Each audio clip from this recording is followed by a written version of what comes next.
کو قرآن سے جوڑو، اپنے آپ کو نبی کی سیرت سے جوڑو، آپ کے سامنے راستہ کھلے۔ میں آپ کو سارے قرآن کا خلاصہ بتا دیتا ہوں، سارے قرآن کا خلاصہ بتا دیتا ہوں۔ ایک چھوٹی سی سورت سارے قرآن کا خلاصہ ہے، یاد رہے گی تو فائدہ اٹھاؤ گے، نہیں رہے گی تو فقیرانہ آئے صدا کر چلے، میاں خوش رہو ہم دعا کر چلے۔ چلو تمہارا اتنا تو احسان ہے کہ بیٹھ کے سن لو۔ قرآن میرے اللہ کا علم ہے، میرے نبی کی زبان سے نکلا ہے، اور یہ دونوں بے خطا ہستیاں ہیں۔ تو اللہ رسول کی بات کا خلاصہ سنا رہا ہوں، اللہ اس کا رسول ایک بات کو سمری کر کے آپ کو دے رہے۔ سارا قرآن 114 سورتیں، 6200 کچھ آیات، ان سب کا خلاصہ ایک چھوٹی سی سورت جس میں کامیابی ناکامی کی مہر لگا دی۔ قرآن نے قسمیں اٹھائی ہیں، یہ قرآن کی آخری قسم ہے۔ قسم اٹھانے سے بات طاقتور ہو جاتی، اللہ کو قسم کی ضرورت نہیں ہمیں سمجھانے کے لیے۔ پہلی قسم قرآن کی سورہ نساء میں فلا وربک لا یؤمنون حتی یحکموک فیما شجر بینہم، یہ پہلی قسم۔ دوسری آخری قسم ہے قرآن کی والعصر، یہ آپ کو بتانا چاہتا ہوں، مجھے زمانے کی قسم۔ بچوں یہ بنیاد بنا لو، پھر آنکھیں بند کر کے چلو۔ تمہیں نوکری ملے تو بھی موج ہے، نہ ملے تو بھی موج ہے، تمہارے پاس دنیا کا علم آئے کم آئے زیادہ، یہ چار باتیں ہیں تو تمہیں خوشخبری ہے۔ میرا اللہ نے کہا والعصر، مجھے قسم ہے زمانے کی، ان الانسان لفی خسر، ساری دنیا کے انسان یقیناً ناکامی کے سمندر میں ڈوب گئے۔ فی کا لفظ بہت خوفناک مطلب دے رہا ہے، یوں دکھا رہا ہے جیسے سفینہ انسانیت ناکامی کے سمندر میں ڈوب رہا ہو، غرق ہو رہا۔ تو پوچھنے والا پوچھتا ہے یا اللہ کوئی بچا، کوئی بچنے کی امید کا؟ ہاں، چار کام کرنے والے ناکامی سے بچ سکتے ہیں۔ اچھا ناکامی کیسے کہتے ہیں اللہ کی نظر میں؟ اللہ کا راضی ہونا کامیابی ہے، اور اللہ کا ناراض ہونا ناکامی ہے۔ جنت کا مل جانا کامیابی ہے، اور جہنم میں گر جانا ناکامی ہے، یہ قرآن کا مفہوم ہے۔ فمن زحزح عن النار وادخل الجنہ فقد فاز، جو جہنم سے بچ کے جنت میں چلا گیا وہ کامیاب۔ ناکام کون ہے؟ قل ان الخاسرین الذین خسروا انفسهم واهلیہم یوم القیامہ الا ذلک هو الخسران المبین لهم من فوقهم ظلل من النار ومن تحتهم ظلل، جو قیامت کے دن جہنم میں گر گیا یہ ناکام ہے۔ اس مفہوم کو ذہن میں بٹھائیں۔ پیسے کا مل جانا ایک وقتی کامیابی، نہ ملنا ایک وقتی ناکامی ہے، یہ کامیابی ناکامی ہے ہی نہیں، یہ حالات ہیں، امتحان ہے۔ اللہ نے یزید کو تخت دے دیا اور حسین کو نیزے پہ چڑھا دیا، تو کیا اللہ تعالیٰ حسین سے ناراض ہے اور یزید سے راضی ہے؟ جو انسانیت کے لیے پھٹکار ہو اس کو 3 براعظم کی حکومت مل رہی ہے تو ایک امتحان ہے۔ آل رسول کے سر کٹ کے نیزوں پہ چڑھ رہے ہیں، امتحان ہے۔ میرے نبی کے پیٹ پہ 2 پتھر بندھے ہوئے ہیں، امتحان ہے۔ حضرت عمر رضی اللہ عنہ آپ کے حجرے میں آئے تو فقر تو رونے لگے۔ آپ نے کہا کیوں رو رہے ہو؟ کہ یا رسول اللہ یہ ایران کے بادشاہ، یہ روم کے بادشاہ سونے کے برتنوں میں کھانے کھاتے، زربفت کے بستروں پر وہ آرام کرتے ہیں، اور آپ 2 جہان کے سردار ہو کر یہ حال۔ آپ نے کہا عمر ان کے لیے دنیا میں، ہمارے لیے آخرت میں۔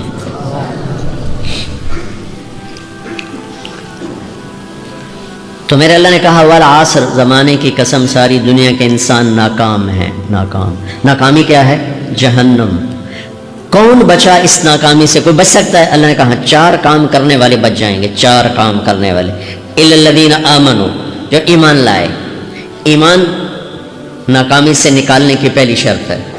وعملوا الصالحات، جنہوں نے اچھے اعمال کیے، اچھا عمل ناکامی سے نکلنے کی دوسری شرط ہے۔ وتواصوا بالحق، جنہوں نے حق کی دعوت دی، یہ تبلیغ کا کام، جس کو آپ تبلیغی جماعت سمجھتے ہیں، یہ تبلیغی جماعت نہیں ہے، یہ میرے رب کی لگائی ہوئی ذمہ داری ہے ختم نبوت کی وجہ سے کہ میرے نبی کے بعد اب کوئی نہیں آئے گا، تم اے امت محمد اس دعوت کے کام کو اور حق کی دعوت کو تم آگے پہنچاؤ گے۔ وتواصوا بالحق، یہ لازمی پیپر ہیں، کمپلسری پیپر، اس میں نقل بھی نہیں لگ سکتی ہے، یہ لازمی پیپر ہے۔ وتواصوا بالحق، کہ اب کوئی نبی نہیں آنے والا، لہٰذا ایک دوسرے کو تیار کرو، دنیا تک جاؤ، یہ تمہارے ذمہ ہے۔ یہ ناکامی سے نکلنے کی تیسری شرط ہے۔ چوتھا پیپر وتواصوا بالصبر، جنہوں نے صبر کی دعوت دی، صبر کیا۔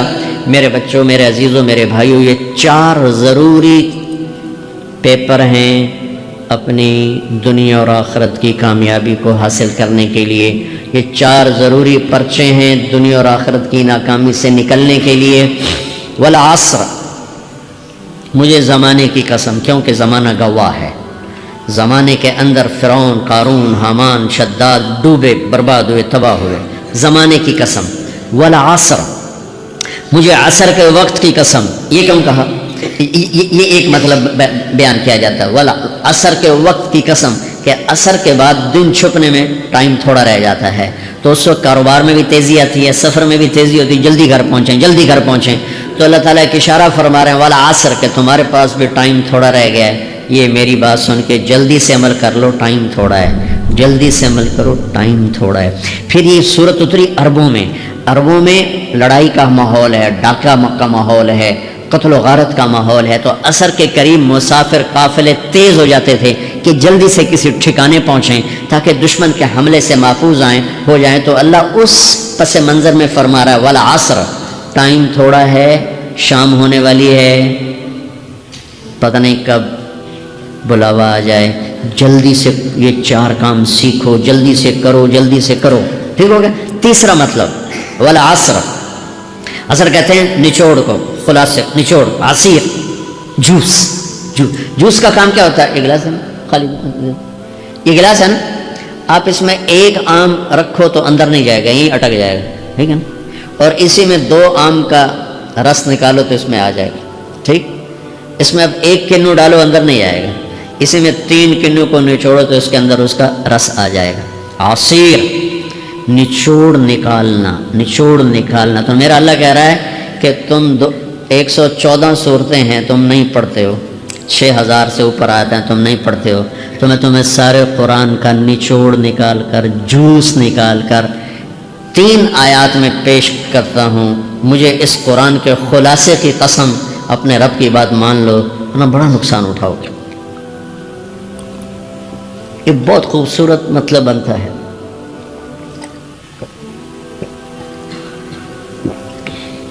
تو پہلی شرط ہے ایمان. ایمان کی شرط لگانے سے کافر ہمیشہ کے لیے ناکام ہو گئے. عمل کی شرط لگانے سے ایمان والے ناکام ہو گئے. یہ ناکامی کیا ہے؟ سیدھے جنت میں نہیں جائیں گے، وایا جہنم.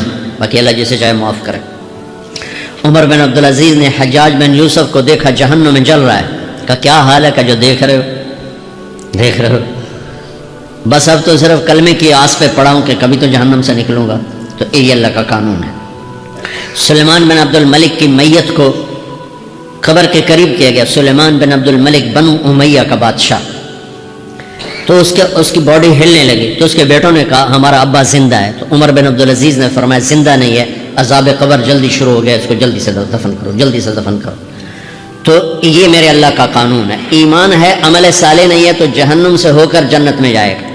عمل صالح ہے وتواصوا بالحق، تبلیغ کا کام نہیں ہے، دعوت کا کام نہیں ہے. تو اب ناکامی کا کیا مطلب ہے؟ اب آدھی کامیابی آدھی ناکامی ہے. وہ یہ ناکامی کیا ہے کہ جنت میں جائے گا، جہنم میں نہیں جائے گا، لیکن بڑے درجات سے محروم ہو جائے گا. بڑے درجات سے محروم ہو جائے گا. اونچے درجات کے لیے تیسرے پیپر کو لینا ضروری ہے. وتواصوا بالحق وتواصوا بالصبر. چوتھا پیپر ساتھ لگایا کہ صبر اگر چوتھی شرط نہیں ہے تو پھر ناکامی کیا ہے؟ چوتھی شرط اگر نہیں پھر ناکامی کیا ہے؟ ایمان بھی ہے، عمل بھی ہے، تبلیغ بھی ہے، صبر کوئی نہیں ہے تو پھر ناکامی کیا ہے؟ اس کی ایک مثال دیتا ہوں، اس سے آپ کو بات واضح ہو جائے گی. 20 ٹیمیں میدان میں اترتی ہیں تو وہ لڑتے لڑتے لڑتے لڑتے 2 رہ جاتی. یہ دونوں برابر ہوتی ہیں. آگے تقدیر چلتی ہے، تقدیر چلتی ہے.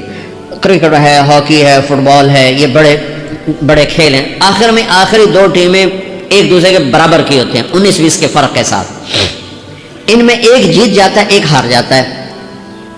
ہارنے والے کو یہ اعزاز ہے کہ وہ سیکنڈ ہے، پوری دنیا کی سیکنڈ ٹیم ہے. کبھی ان کو خوش ہوتے دیکھا؟ روندے ہی پہ ہوندے، انہوں نے ملک والے بھی رو رہے ہوندے تو آپ بھی میدان جو روندے پہ ہوندے. ٹھیک. ان کو یہ خوشی نہیں ہوتی کہ ہم سیکنڈ آئے، ان کو یہ غم ہوتا ہے کہ ٹرافی نکل گئی. ٹرافی، چوتھی شرط ٹرافی ہے. ٹرافی اللہ کی بارگاہ سے وکٹری سٹینڈ کے اوپر کھڑے ہونے کے لیے 4 کام ضروری ہیں: ایمان، عمل صالح، تبلیغ کا کام صبر. یہ 4 باتیں لازمی پیپر، آپ کے بھی لازمی پیپر کچھ ہوتے ہیں جن کا پاس ہونا ضروری ہوتا ہے.